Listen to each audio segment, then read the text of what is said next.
ఇందువలననే మీలో అనేకులు బలహీనులైపోతున్నామంట. ప్రభువు శరీరమని వివేచింపక తినటం వల్ల. సాతాను చాలా తంత్రగాడు. నీ జీవితం పడిపోతుంది, నీ ఆత్మీయత పడిపోతుంది, నీ గ్రాఫ్ పడిపోతుంది, నీ విశ్వాస పరిమాణం తగ్గిపోతుంది. పోవడానికి గల కారణం ఏంటంటే సాతాను యొక్క తంత్రాలు. ఈ సాతాను తంత్రాలను ఎదిరించడానికి దేవుడిచ్చిన సర్వాంగ కవచం మనం ధరించుకోకపోతే మనం ఓడిపోతాం.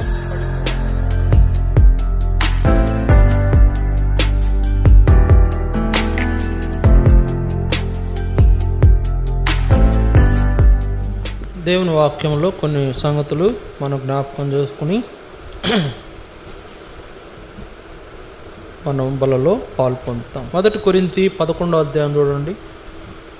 1 కొరింథీ 11వ అధ్యాయం ఒక మాట చదువుకుని మళ్ళీ ఇటు వస్తాం. 1 కొరింథీ 11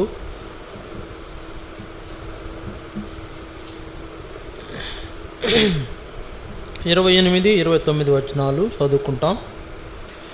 1 కొరింథీ 11, 28, 29.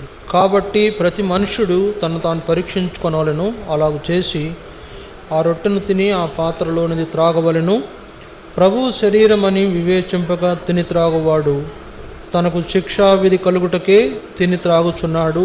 ఇందువలననే మీలో అనేకులు బలహీనులను రోగులనై ఉన్నారు, చాలామంది నిద్రించుచున్నారు. ఈ మాటల ద్వారా ప్రభు మనతో మాట్లాడి యోగ్యముగా బలలో పాల్పొందుటకై మనకు సహాయము చేయునుగాక. ఇక్కడ చూడండి ఆ మాట, ప్రతి మనుష్యుడు తను తాను పరీక్షించుకోవాలి, అలాగూ చేసి ఆ రొట్టెను తిని ఆ పాత్రలోనిది త్రాగాలి. ప్రభు శరీరమని వివేచింపక తిని త్రాగువాడు తనకు తానే శిక్షావిధి కలుగు చేసుకుంటున్నాడు. తర్వాత అందువలనే మీలో అనేకులు బలహీనులను రోగులనై ఉన్నారు, చాలామంది నిద్రించుచున్నారు అని వ్రాయబడింది. కనుక ఇందువలననే మీలో అనేకులు బలహీనులుగా ఉన్నారు. ఎందువలన ప్రభు శరీరమని వివేచించక తిని త్రాగువాడు తనకు శిక్షావిధి కలుగుటకే తిని త్రాగుచున్నాడు. ప్రభు బలలో మనం పాలు పొందబోయేటప్పుడు ప్రభువు శరీరమని వివేచించి ఆ యొక్క రొట్టెను తిని ఆ పాత్రలోనిది త్రాగాలి. సరే, వివేచింపక తిని త్రాగువాడు ఏమవుతున్నాడు? శిక్షావిధి కలుగుటకు కారణము అవుతున్నాడు. అందువలన ఏమంటున్నాడు? ఇందువలననే మీలో అనేకులు బలహీనులు. ఇక్కడ మన జ్ఞాపకం చేయబడుతున్న ఈ మాటలో చాలామంది బలహీనులుగా ఉంటున్నారు. ఏం బలహీనత చెప్పండి. అందరూ అనేకులు పలు బలహీనతల్లో ఉంటుంటారు. ఏంటి బలహీనతలు? కొంతమందికి నడువు నొప్పులు, కొంతమందికి మోకాళ్ళ నొప్పులు, కొంతమందికి ఇంకేదేదో సమస్యలు ఉంటాయి కదా. ఇందువలననే మీలో అనేకులు బలహీనులు అని అన్నాడు కదా. రెండోది, బలహీనులు అంటే రోగులు కాదు. బలహీనులు అన్న మాటకు అర్థము రోగులు కాదు. అందుకే ఇందువలననే మీలో అనేకులు బలహీనులను రోగులనై ఉన్నారు. ఇందువలన మీలో అనేకులు బలహీనులను రోగులనై ఉన్నారు. రోగులు అనేటువంటి వేరే విషయం అది. సరే, ఏంటి బలహీనతలు ఏంటి? ఎందువలన బలహీనలు అయిపోతున్నామంట? ప్రభువు శరీరమని వివేచింపక తినటం వల్ల, ప్రభువు యొక్క రక్తమని అర్థం చేసుకుని దాన్ని పానము చేయకపోవటం వల్ల, ఏదో నార్మల్గా అందరూ తీసుకుంటున్నారు కాబట్టి మనం కూడా తీసుకుందాము అనేటువంటి ఆలోచన ధోరణి మనల్ని ఏం చేస్తుందంట? బలహీనులుగా చేస్తుంది. కనుక సాతాను చాలా తంత్రగాడు. సాతానంట చాలా తంత్రగాడు. ఎంత తంత్రగాడు చూడండి. 2 కొరింథీ 2వ అధ్యాయం 11వ వచనం. 2 కొరింథీ 2:11. నేనేమైనాను క్షమించి ఉంటే సాతాను మనలను మోసపరుచుకుంటున్నట్లు మీ నిమిత్తము క్రీస్తు సముఖమునందు క్షమించియున్నాను. సాతాను తంత్రములను మనము ఎరగని వారము కాము. సాతాను తంత్రములను ఎరగని వారము కాము. కనుక సాతాను తంత్రములను ఎరిగిన వారుగా మనం ఉండాలి. కనుక ఈ దినాల్లో చాలామంది ప్రభు బలలో పాలు పొందడానికి వచ్చేటక్కడ పరీక్ష చేసుకోరు, విమర్శించుకోరు. ఆ కారణం చేత బలలో కూడా అనాలోచనగా పాలు పొందుతారు. అందువల్లనే చాలామంది బలహీనలైపోతున్నారు. బలహీనతలు అంటే మళ్ళీ చెప్తున్నా, మీ మోకాళ్ళ నొప్పులు, మీ నడుము నొప్పులు కాదు, అది వేరే. మళ్ళీ ఆ సంగతి వేరే. అది కూడా వస్తుందంట, అది కూడా వస్తుంది. మోకాళ్ళ నొప్పులు రావచ్చు, నడుము నొప్పులు రావచ్చు, ఏ నొప్పులైనా రావచ్చు, అది వేరే సంగతి. కానీ దానికి ముందు మాట మీరు బలహీనలైపోతున్నారు అంటే ఏంటా బలహీనత? ఆత్మీయమైనటువంటి విషయాల్లో బలహీనలైపోతున్నారు. దేవుని వాక్యము సరిగ్గా అర్థం చేసుకోలేకుండా మనము దేవుని వాక్యాన్ని దుర్వినియోగం చేయడం ద్వారా బలహీనలము అయిపోతాం. తర్వాత ప్రార్థనలో కూడా చాలా రకాలు ఉన్నాయి. ఏంటా రకాలు? ప్రార్థనలో చాలా రకాలు ఉన్నాయి. ఇప్పుడు మన బలలో తిరిగి పాలు పొందేటప్పుడు ఏం ప్రార్థన ఉండాలా? పశ్చాత్తాప ప్రార్థన ఉండాలి. మనం బలలో పాలు పొందడానికి వచ్చేటప్పుడు ఏముండాలా? పశ్చాత్తాప ప్రార్థన ఉండాలి. కనుక ఈ పశ్చాత్తాప ప్రార్థన చేయకపోవడం కూడా మనం బలహీనలు అయిపోవడానికి కారణం. ఒక మాట, అయ్యా నేను నీకు విరోధంగా తప్పు చేశాను భయవా, నన్ను క్షమించంటే సరిపోద్ది కదా. అది కూడా అనరు కొందరు. ఆ మాటలు కూడా ఉపయోగించకుండా అనాలోచనగా పశ్చాత్తాపం ఉండదు, ఏముండదు. ఎందుకు ఉండాలి పశ్చాత్తాపం? ఎందుకు పడాలి? తప్పు చేస్తే పశ్చాత్తాప పడాలి. ఏదైనా చేయకూడదు చేసామనుకోండి పశ్చాత్తాపడాలి. దేవునికి విరోధంగా ఏదైనా చేసామనుకోండి పశ్చాత్తాప పడాలి. సేవకుని విరోధంగా ఏం చేసామనుకోండి క్షమాపణ కోరుకోవాలి. అయ్యా క్షమించు నాయన, మీ సేవకులు చెప్పింది మేము వినలేదు అని. ఎందుకు చెప్తున్నారంటే లెక్కలోకి దేవుడు అన్నీ తీసుకొస్తాడు. ఆయనకు విరోధంగా నువ్వు చేసే తప్పులే కాదు, సేవకునికి నువ్వు విరోధంగా చేసే తప్పులను కూడా దేవుడు లెక్కలో తీసుకుంటాడు. సేవకులకే విరోధంగా చేస్తే లెక్కలో తీసుకునేదే కాదు, మనము ఇతరుల ఎడల ప్రవర్తించే ప్రవర్తనను కూడా లెక్కలో తీసుకుంటాడు. ఒకవేళ వాక్యం ఏం చదివించిందంటే మీరు సంఘం వెలుపటి వారి ఎడల మర్యాదగా నడుచుకోండి అని వాక్యం చెప్తుంది. సంఘము వెలుపటి వారి విషయంలో మర్యాద ఉండాలి. మీకు అన్ని జనుల విషయంలో మర్యాద ఉండాలి. అన్ని జనులైనటువంటి వారు నిషేధించబడిన వాళ్ళు ఏం కాదు. దేవుడు వాళ్ళని నిషేధించలా. వాళ్ళు దేవుని మందిరానికి రావద్దని ఏమనలా. ఆయన ఏమన్నాడు? నా మందిరం సమస్త జనులకు ప్రార్థనా మందిరం. లేకపోతే ఇంకో మాట ఏమంటే సమస్త జనులు ఎవరున్నారు? అన్ని జనులు కూడా ఉన్నారు. ఇంకో మాట ఎక్కడో వ్రాయబడినాడు కనిపిస్తుంది, అన్ని జనులకు ప్రార్థనా మందిరం. సరే, ఇక్కడ విషయం ఏంటంటే అన్ని జనులను దేవుడిని నిషేధించలా. అందుకని దేవుడు అక్కడ అంటున్నాడు, పేతురు ఏమంటున్నాడు అపోస్తుల కార్యం 10:36లో, దేవునికి పక్షపాతం లేదు, యేసుక్రీస్తు అందరికీ ప్రభు. కనుక అన్ని జనులు కూడా దేవునికి అవసరమే. కాకపోతే వాళ్ళు తెలుసుకోలేదు, నువ్వు తెలుసుకున్నావు, అంతే తేడా. వాళ్ళు తెలుసుకుంటే ఏమో నీకంటే మంచి భక్తి పరులేమో అయిపోతారేమో, నీకంటే ఇంకా బలంగా దేవునికి నమ్మకంగా ఉంటారేమో, నీకంటే ఇంకెక్కువ రేపు ఒక రోజున ఖచ్చితంగా వాళ్ళు మన మీద నేరారోపణ చేస్తారంట. ఎవరు? అన్ని జనులు. ఖచ్చితంగా రక్షించబడిన ప్రజల మీద అన్యజనులు నేరారోపణ చేయబోయే రోజు రాబోతూ ఉంది. ఏమి నేరారోపణ చేస్తారంటే చెప్పమంటారా? అయ్యా వాళ్ళకు తెలిసినట్టుగా వాక్యం మాకు తెలియలేదు దేవా, అందుకే మేము మారు మనసు పొందలేదు. వాళ్ళకు తెలిసినట్టుగా మాకు వాక్యం తెలుసుంటే మేము కూడా మారు మనసు పొంది ఉండేవాళ్ళము, వాళ్ళకంటే బెటర్గా జీవించేవాళ్ళము అంటారు పొద్దున. మాకు అర్థం కాలమ్మా, మట్టి బుర్రలు నాయనా, మాకు అర్థం కాలేదు. వాళ్ళకు అర్థమైనా కూడా వాళ్ళు నీకు నమ్మకంగా ఉండలేదు. అదే మాకు అర్థమయ్యి మేము కనుక రక్షణ పొందుంటే వాళ్ళకంటే ఎక్కువ నమ్మకంగా ఉండేవాళ్ళమని నీ మీద ఆరోపణ చేసే రోజు ఒక రోజు ఉందని తెలుసా నీకు? దేవుణ్ణి ఎరగని వాళ్ళు, దేవుని గురించి పూర్తిగా తెలియని వాళ్ళు ఒక రోజున తెలిసిన వాళ్ళ మీద ఆరోపణ చేస్తారు. ఏమని? వాళ్ళకి అన్నీ తెలుసు, వాళ్ళకి ప్రార్థన చేయడం తెలుసు, వాళ్ళకి ఆరాధన తెలుసు, వాళ్ళకి భక్తి తెలుసు, వాళ్ళకి విశ్వాసం ఉంది, అన్నీ ఉన్నాయి. వాళ్ళు ఉన్నా కానీ నీకు నమ్మకంగా ఉండలేకపోయారు. మాకు లేవు, ఉంటుంటే ఇంకా అంతకంటే బాగా బెటర్గా మేము ఉండేవాళ్ళం. ఇలాంటి పరిస్థితి మనకు రాకుండా ఉండాలంటే ఏం చేయాలి చెప్పండి? వాళ్ళకు అవకాశం రాకుండా ఉండాలంటే ఏం చేయాలి? అందుకని బైబిల్లో ఒక మాట ఉంది, విమర్శించుటకు మీ విరోధికి మీరు అవకాశం ఇవ్వకుండా ఉండవాలని నేను ఎంతో కోరుచున్నాను. నీ జీవితం మీద వేలు పెట్టి చూపించే అవకాశం ఎవరికి ఇవ్వకూడదని. నీ బ్రతుకు పైన ఇంకొకటి చేయి పెట్టేది ఏంటండి? నేను ఇంకొకటి వేలు పెట్టి చూపించేది ఏంటి? ముక్కుని మీద వేలేసుకోవాలి. నేను చూడంగానే ముక్కు మీద వేలేసుకుని అమ్మ ఆయన జోలికి మనము పోకూడదు. నీ జీవితం అలా ఉండాలి. వాళ్ళు భక్తిపరులు, వాళ్ళు దేవుణ్ణి నమ్ముకున్నారు, వాళ్ళు దేవుని యొక్క ఏమంటారు, దైవ ఆత్మ కలిగిన వాళ్ళు దైవాత్మ కలిగిన వాళ్ళు, దేవుని పిల్లలు. వాళ్ళ జోలికి మనం పోకూడదని నిన్ను చూసిన వాడు భయపడాలి. అట్లుండాలి నీ జీవితం. అట్లుండాలంటే ఏం చేయాలా? జాగ్రత్తగా చూసుకోవాలి మన ప్రవర్తన. అందుకే నేను మళ్ళీ చెప్తున్నా, సంఘానికి వెలపటి వారి ఎడల మర్యాదగా నడుచుకుంటున్నామా లేదా? దేవునికి మర్యాద ఇస్తే మంచిదే, అంటే దేవునికి విరోధంగా మనం పాపం చేయకుండా ఉండటం మంచిదే. అలాగే సేవకునికి విరోధంగా పాపం చేయకుండా ఉండటం మంచిదే. మూడవది, సంఘానికి వెలపటున్న అన్ని జనుల విషయంలో కూడా మర్యాదగా ఉండటం చాలా అవసరం అని చెప్తుంది వాక్యం.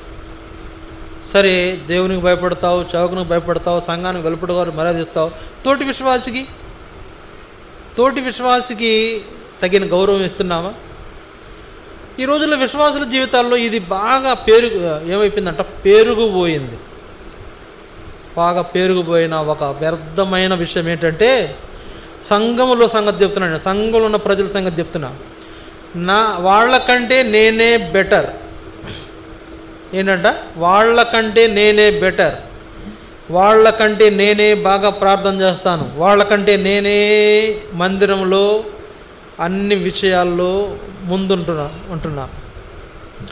వాళ్లకు నాకు ఉన్నంత లేదు. ఏంటది? భక్తి. అసలు దేవుని పిల్లలైనటువంటి వాళ్ళకి ఈ లక్షణం ఉండొచ్చా? చూడండి, గుర్తుపెట్టుకోవాల్సిన విషయం ఏంటంటే, మనం ప్రతి విషయంలో జాగ్రత్తగా ప్రవర్తించాలి. మాట విషయంలో, చూపు విషయంలో, ప్రవర్తించే విషయంలో. అందుకే మన నడకలో, పడకలో, చూపులో, మాటలో, అన్ని విషయాల్లో పరిశుద్ధత ఉండాలి. పరిశుద్ధత లేకుండా ఎవడు ప్రభువును చూడలేడని వాక్యం మాట్లాడుతుంది కదా. పరిశుద్ధత, హృదయ శుద్ధి లేని వారు దేవుణ్ణి చూడలేరంట. కనుక హృదయంలో శుద్ధి ఉండాలి, ప్రవర్తనలో పవిత్రత ఉండాలి. అలాంటి వాళ్ళే రేపు దేవుణ్ణి చూస్తారు, అలాంటి వాళ్ళే పరలోకం వెళతారు. అటువంటి సంగతి మనం మర్చిపోయినట్లు ప్రవర్తిస్తుంటాం ఒక్కోసారి మన మాటల్లో, ప్రవర్తనలో. అలాంటి పరిస్థితి మనకు ఏమాత్రం ప్రయోజనం కాదు. అందువలన అదేం చూపిస్తుందంటే మనం బలహీనులము అనేది మన జ్ఞాపకం చేస్తుంది. ఇలాంటి బలహీనత మనకు ఎందుకు వస్తుందంటే, ప్రభు బలలో యోగ్యంగా పాలు పొందని కారణం చేత, నమ్మకంగా చేయలేని కారణం చేత. అపనమ్మకం ఉందనుకోండి, అంటే ఏదో ఉంది, సమస్య ఉంది, నీ ఇంట్లో ఎవరితోనో విరోధం ఉంది, లేకపోతే నీ ఇరుగు పొరుగు వాళ్ళతో విరోధం ఉంది, నువ్వు ఎవరితోనో కలహం పడ్డావు, ఎవరితోనో విభేదించావు, పోట్లాట అయిందనుకోండి, ఏం చేయాలా? పోట్లాట రాక మానదు, పోట్లాటలు వస్తాయి. యేసుప్రభువుకు రాలేదా పోట్లాట? యేసుప్రభు కూడా పోట్లాట వచ్చింది, దేవునికే పోట్లాట వచ్చింది. ఎవరితో? లూసిఫర్ అనేవాడితో దేవునికే పోట్లాట వచ్చింది. దేవుడు ఏం చేశాడు? ఆయన అధికారాన్ని చూపించి వాడిని నెట్టేశాడు. అట్లనే మనకు సాతానికి పోట్లాట ఉంది, మనకు అపవిత్రతకు పోట్లాట ఉంది, భక్తికి భక్తిహీనతకు మధ్యన ఉంది, ఫైటింగ్ ఉంది. ఫైటింగ్ లేని జీవితం అసలు క్రైస్తవ జీవితమే కానే కాదు. శ్రమ, కష్టము అనేది నీ జీవితంలో లేకపోతే నువ్వు అసలు క్రైస్తవ బిడ్డవే కాదు, దేవుని బిడ్డవే కాదు. శ్రమ ఖచ్చితంగా ఉంటుంది. ఆ శ్రమలో నీవు ఎలాగ పోరాడుతున్నావు అనే ఎలాంటి నియమాన్ని కలిగి ఉంటున్నావు, ఎలాంటి నియమాన్ని కలిగి పోరాడుతున్నావు అనేదే లెక్క. చూడండి, అందుకని ఇప్పుడు రండి, ఎఫెసీ పత్రిక 6వ అధ్యాయం 10వ వచనం. ఎఫెసీ పత్రిక 6వ అధ్యాయము 10వ వచనం. తుదకు ప్రభువు యొక్క మహాశక్తిని బట్టి ఆయన యందు బలవంతులైండుడి. మీరు అపవాది తంత్రములను ఎదిరించుటకు శక్తిమంతులగునట్లు దేవుడిచ్చు సర్వాంగ కవచమును ధరించుకొనుడి. మీరు అపవాది తంత్రములను ఎదిరించుటకు. అపవాది తంత్రములు మన మీద ప్రయోగిస్తాడు. అపవాది తంత్రములే కాదు, అపవాది మంత్రాలు కూడా ప్రయోగిస్తాడు. ఈ తంత్రాలు మంత్రాలు మనల్ని ఏమి చేయకుండా ఉండాలంటే ఏం చేయాలి? మనం ప్రభువు యొక్క మహాశక్తిని బట్టి బలవంతులమై ఉండాలి. ప్రభువు శక్తి మనలో ఉండాలి. యేసు ప్రభువులో ఏ ఏ శక్తులు ఉన్నాయి చెప్పండి? యేసు ప్రభువులో కొన్ని శక్తులు ఉన్నాయి. ఏ శక్తులు చెప్పండి?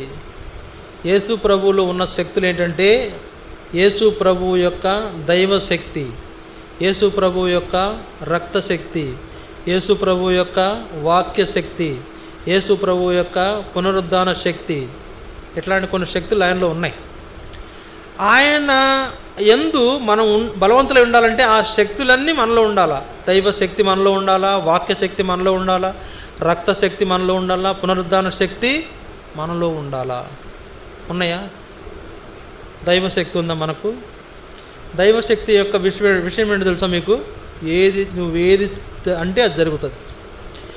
దైవశక్తి నీలో ఉన్నది అంటే నువ్వు ఏమంటే అది జరుగుతుంది. దాన్ని ఏమంటారంటే ప్రవచించడం అంటారు. నువ్వు ప్రవచనం అన్నామంటే జరుగుద్ది, అంతే, నెరవేరుతుంది. కొంతమంది లోకంలో ఉన్నారు, ఉత్తత్త వాళ్ళు ప్రవచనాలు చేస్తుంటారు. అవన్నీ వ్యర్థం, వేస్ట్, నమ్మబాకండి. అసలు ఆ ప్రవచనాలు వినబాకండి. దేవుని పిల్లలైన వారు, ప్రవచించదగిన వారు, వాళ్ళ యొక్క ప్రవచన వరం ఉంది వాళ్లకు.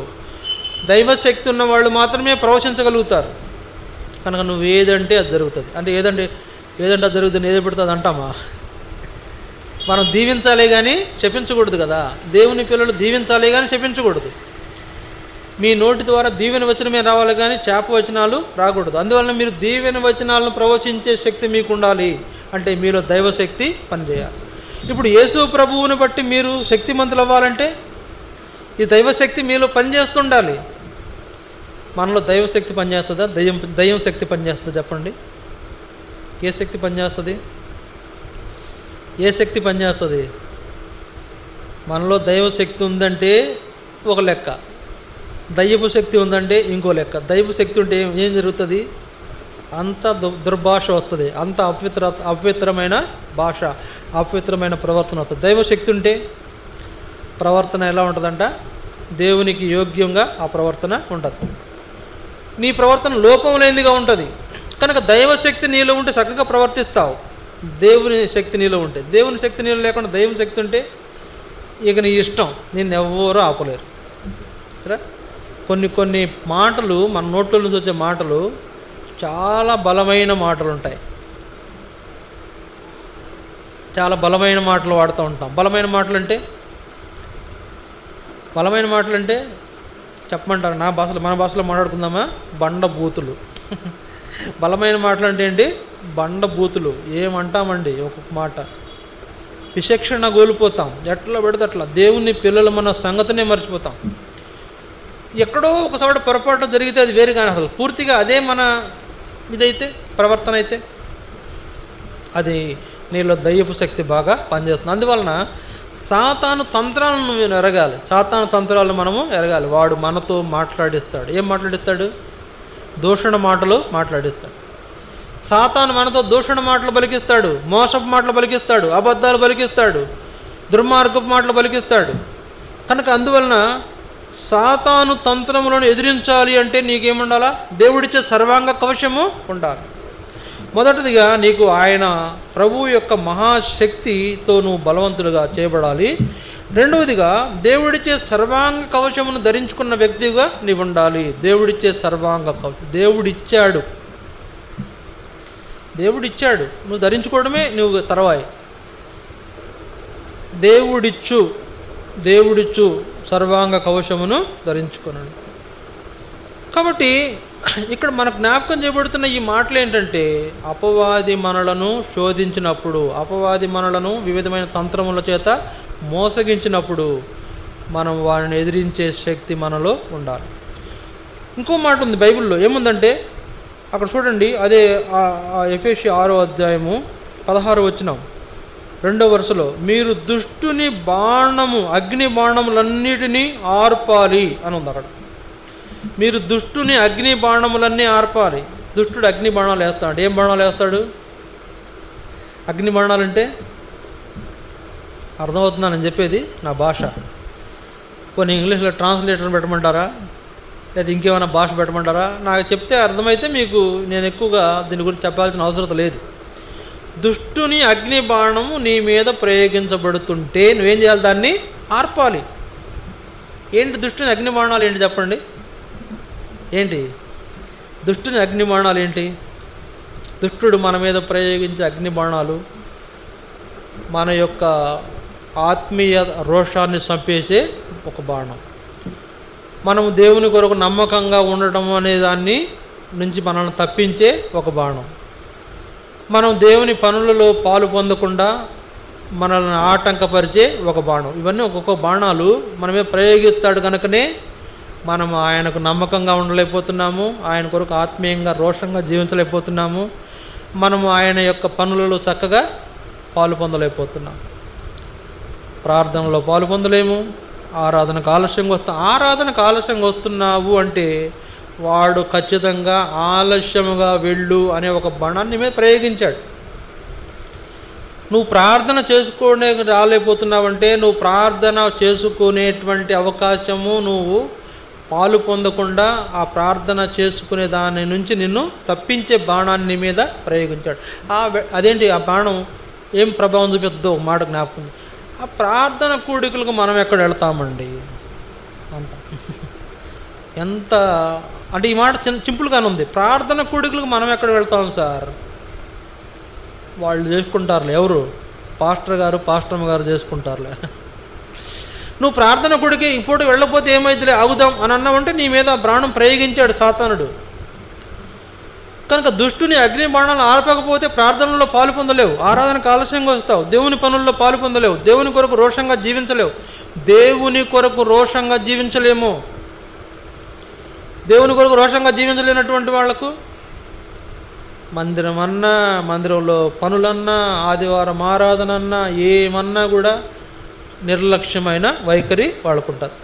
కనుక ప్రియులారా, దుష్టుడు పన్నే పన్నాగాల్లో నువ్వు పడిపోతే నువ్వు బలహీనుడివైపోతున్నావు, నీ జీవితం పతనమైపోతుంది, నీ జీవితము పడిపోతుంది, నీ జీవితం పడిపోతుంది, నీ ఆత్మీయత పడిపోతుంది, నీ గ్రాఫ్ పడిపోతుంది, నీ విశ్వాస పరిమాణం తగ్గిపోతుంది.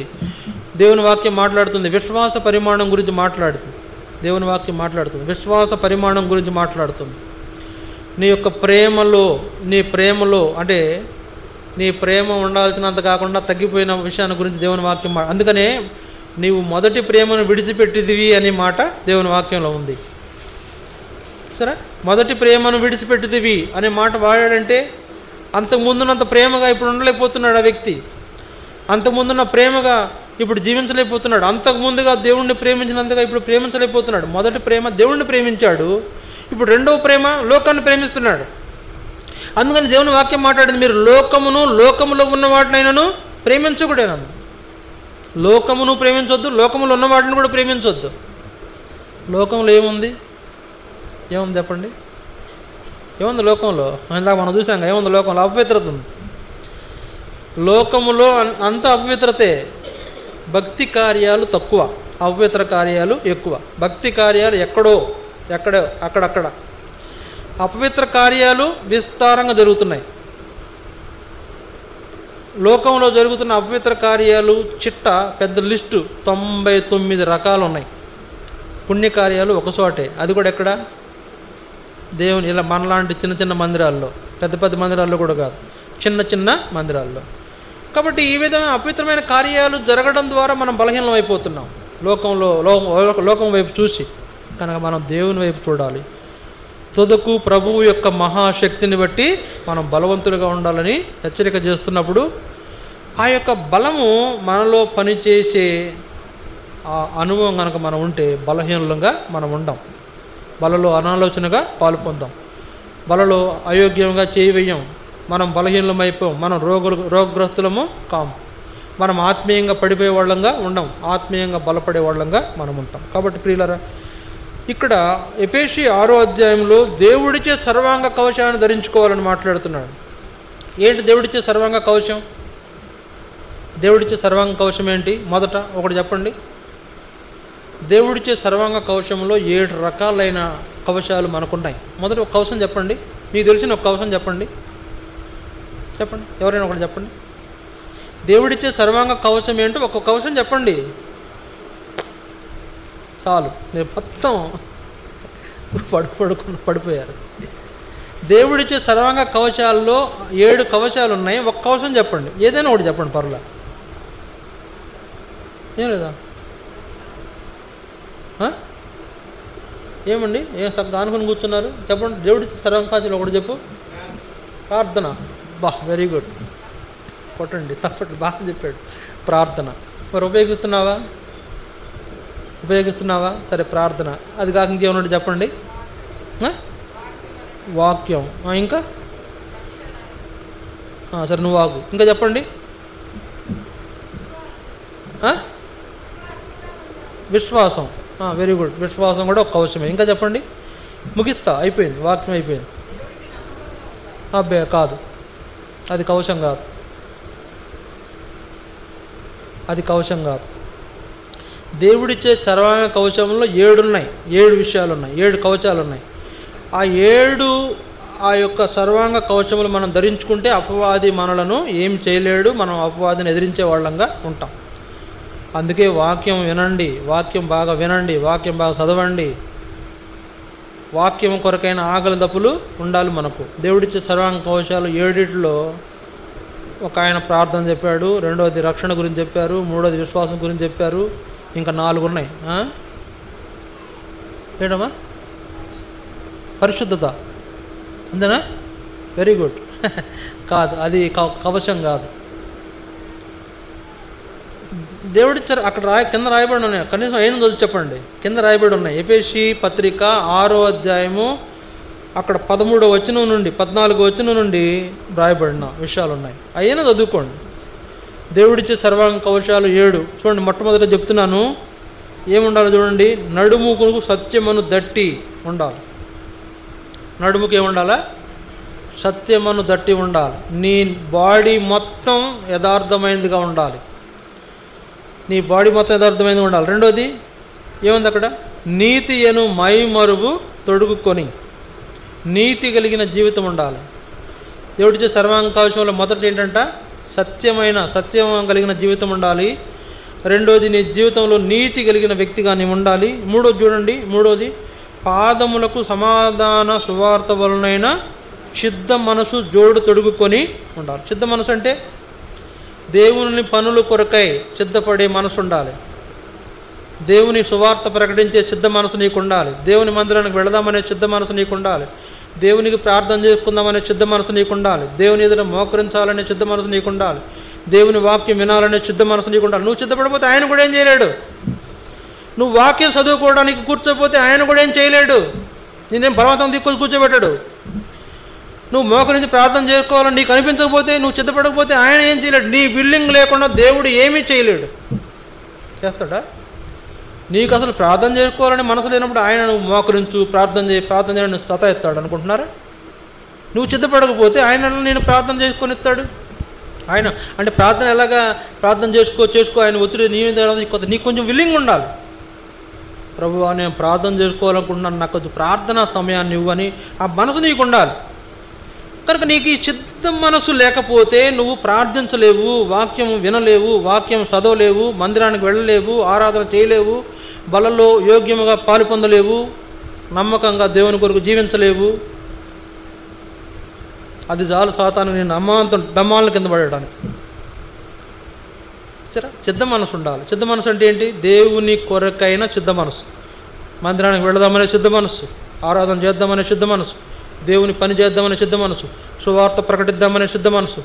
లోకంలో అనేకులు నశించిపోతున్నారు, నేనైతే బాగున్నాను, వాళ్ళు కూడా బాగుండాలంటే వాళ్ళకు సువార్త చెప్పాలనే సిద్ధ మనసు నీకు ఉండాలి. సరే, మూడవ కవచం ఏంటి? దేవుని కొరకై నిన్ను నీవు సిద్ధపరుచుకునే మనసు ఉండాలి. 4వది ఏంటి చెప్పండి? విశ్వాసం ఉండాలి. 5వది ఏంటి చెప్పండి? రక్షణ అనే శిరస్త్రాణం ఉండాలి. 6వది ఏంటి చెప్పండి? దేవుని వాక్యం అనే ఆత్మ ఖడ్గం ఉండాలి. 7వది ఏంటి చెప్పండి? ప్రతి సమయంలో ప్రార్థన చేసే జీవితం నీకు ఉండాలి. 7 కవచాలు నేను చెప్పాను, గుర్తున్నాయా? నేను ముగించాలంటే మరి మీరు గుర్తు చేస్తే నాకు మళ్ళీ చెప్పండి. మీరు 7 కవచాలు ఏంటి చెప్పండి? సాతాను తంత్రాలను మనం ఎదిరించే వాళ్ళగా ఉండాలంటే సర్వాంగ కవచము మనకు ఉండాలి. ఈ సర్వాంగ కవచంలో ఉన్న 7 విషయాలు మీకు చెప్పాను. మొదటిది ఏంటి? సత్యం కలిగిన జీవితం ఉండాలి మనకు. రెండోది ఏముండాలా? నీతి కలిగిన వారమై ఉండాలి. మూడోది ఏముండాలా?